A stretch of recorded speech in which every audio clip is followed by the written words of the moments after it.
Doctors, ये एमएलओज जो postmortem करते हैं वो भी इनके लगाए हुए गुलाम होते हैं। यहाँ हमने देखा सिंध की लेबॉर्ट्रीज़ के अंदर जो है वो क्या क्या शहद बनता है वो हमने देखा है?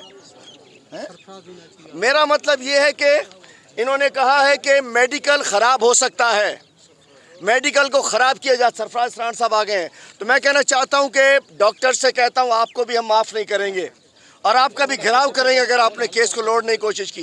दूसरा, इन्होंने कहा है कि एसएसपी बदली करा के दो।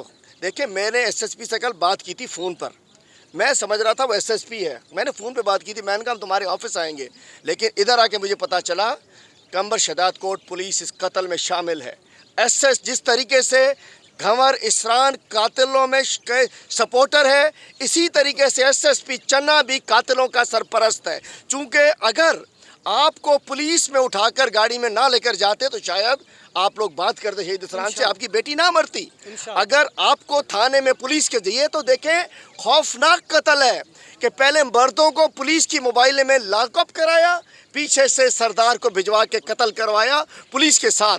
तो एमपीए घंवर इसरान और एसएसपी तो इसके पीछे से वो जो 300 क्या होता है 34 के अंदर जो शामिल होते हैं सलाहकारी में, मशवरे में और करवाने वाले हैं इसको, है हाँ वो जो बता रही हैं। और उसके अलावा मैं कहना चाहता हूँ कि ये बेटी ज़िंदा है तो आज तक खड़ी है, अगर इसको भी मार दिया जाता, शहीद कर दिया जाता इसके घर वालों के साथ तो शायद कोई खरार। मैं आपसे मर्दों से बात कर रहा हूँ, मैं इन मर्दों से बात कर रहा हूँ सबसे।